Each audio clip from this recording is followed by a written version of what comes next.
ada guru kita semua yang jauh hadir dari Pontianak, Kalimantan Barat, yakni Habibana al-Mahbub Al-Habib Rizik Al-Badri, beserta seluruh habaib tak dapat kami sebutkan satu persatu.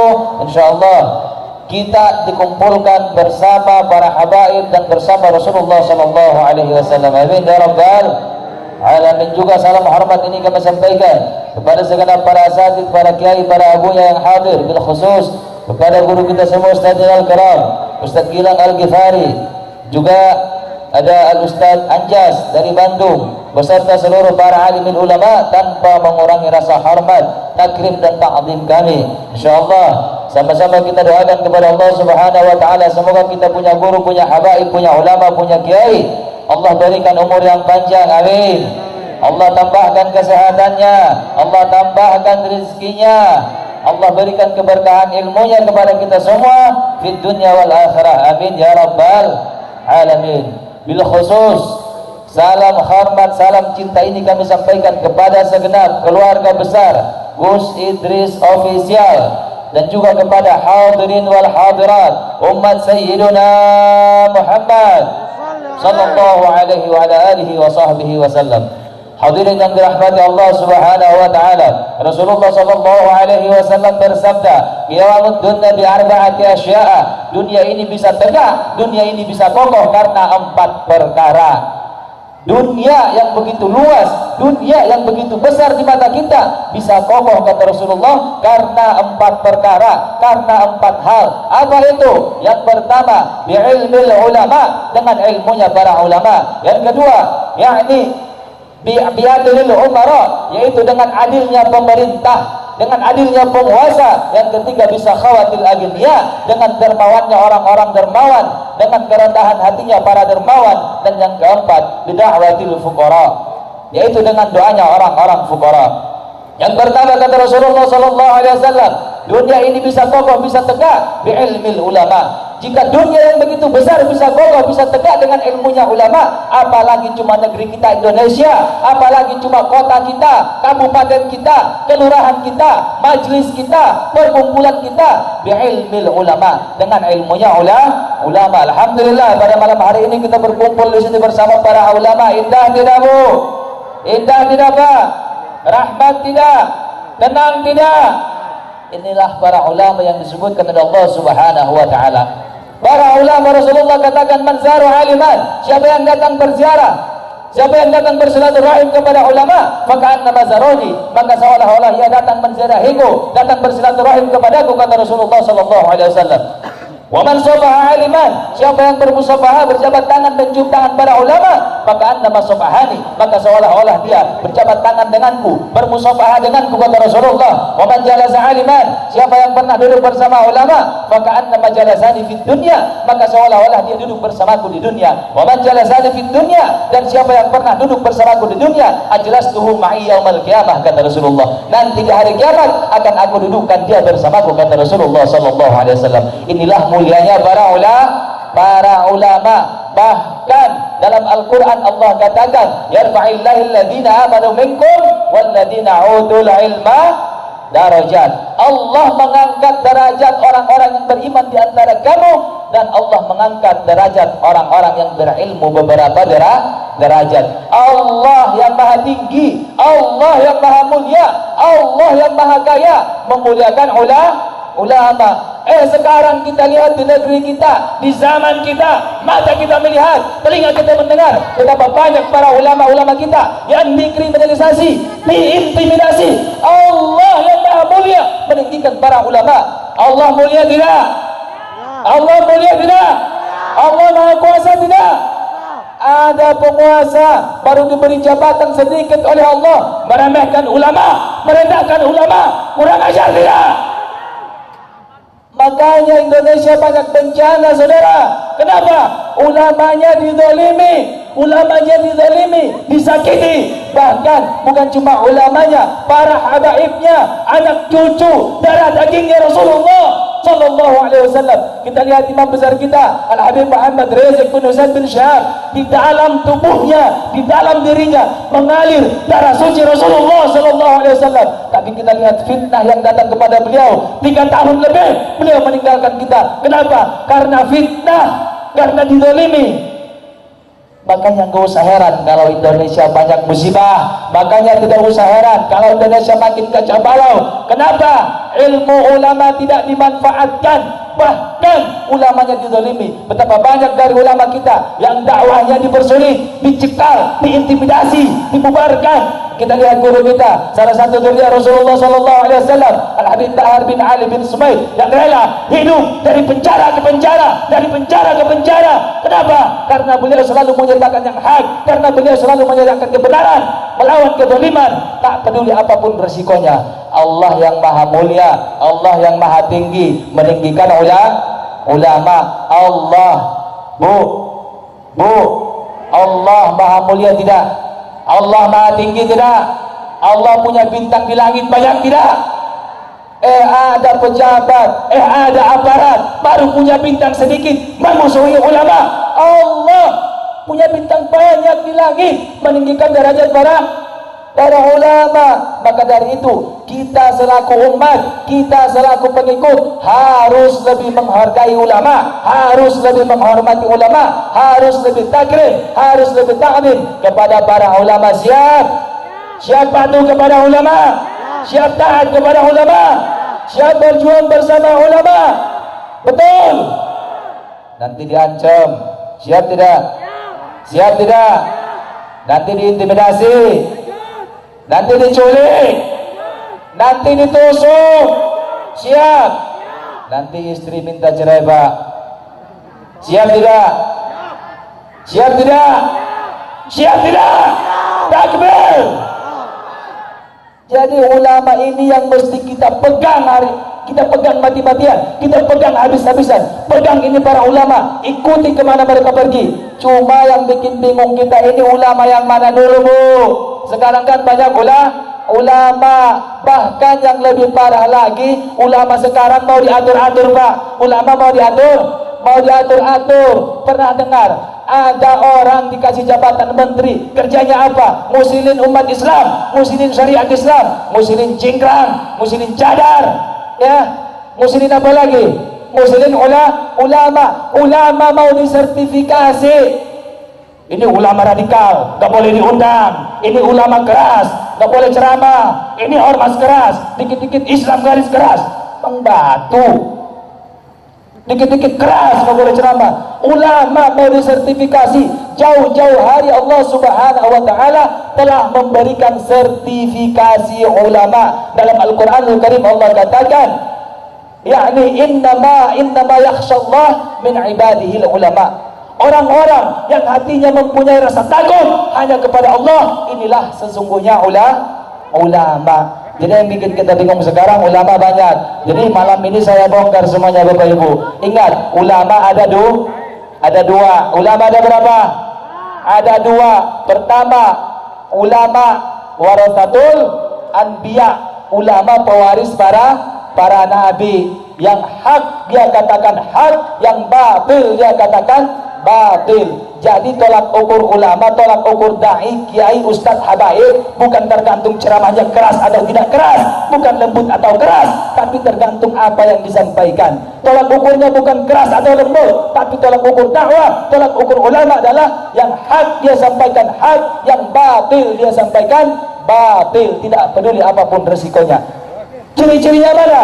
Tadi yang disebutkan, yakni mereka tidak takut kepada siapapun melainkan hanya kepada Allah. Tidak takut baik kepada pejabat ke, kepada aparat ke, kepada pemerintah ke, tidak takut. Yang dia takuti hanya satu, yaitu Allah Subhanahu wa ta'ala. Ini ulama insyaallah membawa kita ke dalam surga, bawa kita ke dalam surga. Yang kedua ada ulama-ulamaan membawa kita ke dalam surga-surgaan. Bu, ibu mau mobil tidak? Mau mobil gak, Bu? Mobil-mobilan mau gak? Nah itu Ada ulama, ada ulama-ulamaan. Ulama-ulamaan itu bagaimana? Ciri-cirinya seperti apa? Alladzina amanuhum fi amplofihim. Imannya tergantung amplop. Pak Kiai, apa hukumnya memilih pemimpin pendusta, pemimpin pembohong, pemimpin ingkar janji? Oh, nggak boleh, haram. Giliran dikasih fulus, dikasih amplop tebal, fatwanya berubah. Naudzubillah.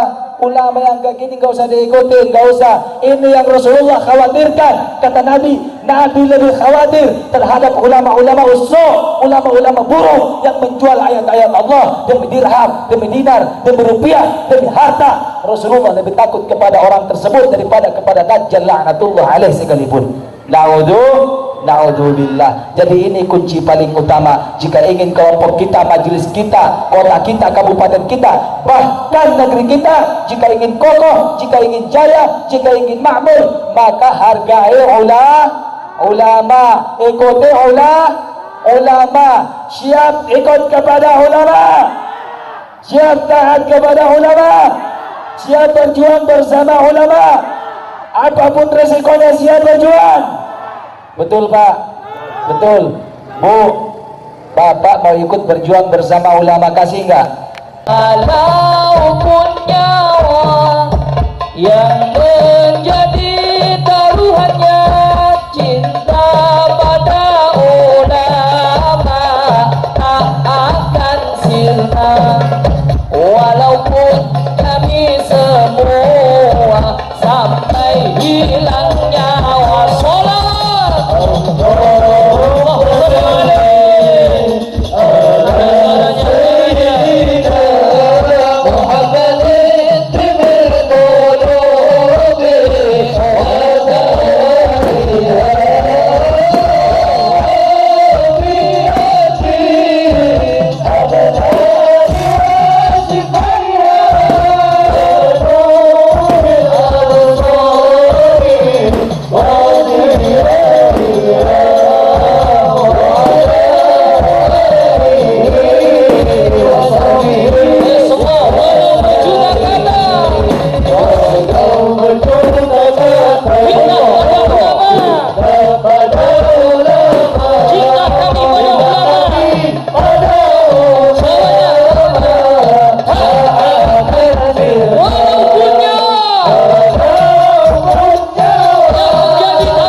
yang dimana wanitaku, yang dimana putriku telah meninggal dunia.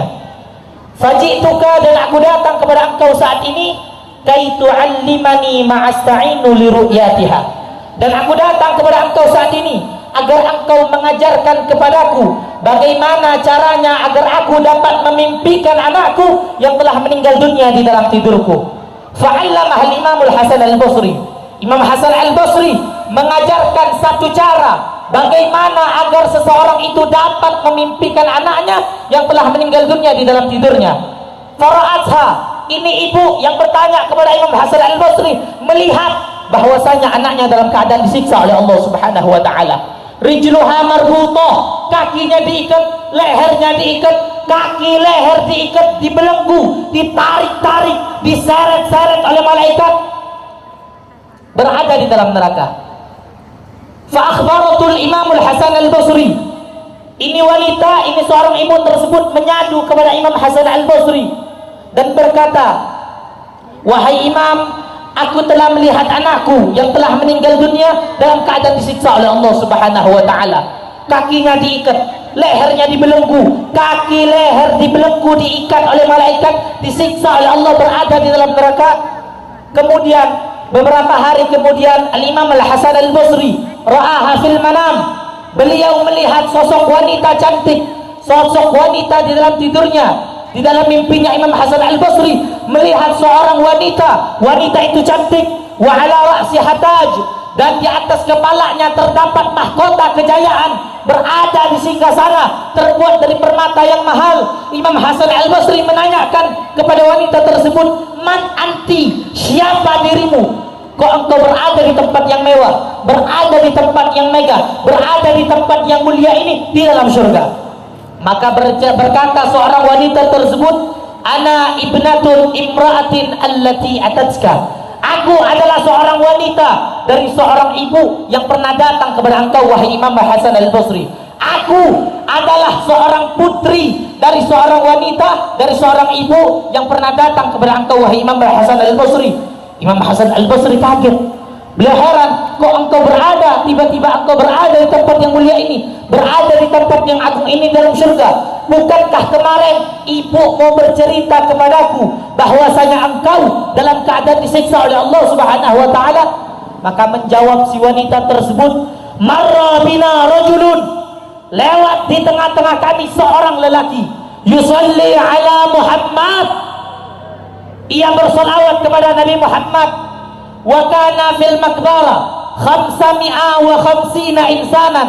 Di saat itu kami di perkuburan umum terdapat 550 manusia yang telah terkubur di perkuburan tersebut. Famarra bina rajulun, kemudian lewat seorang lelaki kepada kami, yusalli ala Muhammad, ketika lewat ia berselawat kepada Nabi Muhammad. Fanudia, kemudian terdengar satu seruan dari langit Allah, irfa'u anhumul adab bibarakati hadzal rajul alladzi yusalli ala Muhammad. Kemudian terdengar satu seruan dari langit Allah, angkat siksa kubur dari 550 manusia ini dengan barakah satu orang lelaki yang berselawat kepada Nabi Muhammad. Allahumma salli ala Muhammad. Ketahuilah, diceritakan Syekh Abi Bakar bin Salim Fakhrul Wujud. Syekh Abi Bakar bin Salim ini pernah bercerita bahwasanya ja'a rajulun minal maghrib ila Hadramut, datang seorang lelaki dari kota Maghrib ila Hadramut, ke kota Hadramut. Tujuannya hanya satu, hanya ingin melihat, menatap wajahnya Syekh Abi Bakar bin Salim. Ini lelaki datang dari Maghrib, dari timur, dari kota tengah ke Hadramut, hanya satu tujuannya, ingin berjumpa, bersimpu di hadapan Syekh Abi Bakar bin Salim. Ketika datang ini lelaki kepada Syekh Abi Bakar bin Salim, ketika bersimpu di hadapan Syekh Abi Bakar bin Salim, ketika melihat, menatap wajah yang mulia Syekh Abi Bakar bin Salim, ini lelaki langsung pulang. Datang dari kota tengah, dari timur ke Hadramut, tujuannya hanya satu, ingin melihat Syekh Abi Bakar bin Salim. Ketika sudah melihat, ini lelaki langsung pulang. Terus Syekh Abi Bakar bin Salim Beliau saat itu menyambut, bagaimana mulianya beliau untuk menyambut tamu. Ketika pulangnya ini lelaki setelah berziarah kepada beliau, apa beliau katakan kepada murid-muridnya? Lau sadaqa hadzal rajul fi ziyarati, andaikan benar seorang lelaki tersebut yang datang kepadaku karena Allah, yang berkunjung kepadaku karena Allah, yang berziarah kepadaku karena Allah, ashhidukum, maka saksikanlah wahai murid-muridku, fa innahu syariki fil jannah, bahwasanya si laki-laki tersebut akan bersamaku di surga bersama Nabi Muhammad SAW. Dan tidak pantas dan tidak mustahil, tidak mungkin bagi Nabi kita, junjungan kita Nabi Muhammad SAW, untuk mengatakan kepada umatnya yang datang ke majelis Thariqul Jannah, yang datang ke majelis yang mulia ini karena Allah, yang datang ke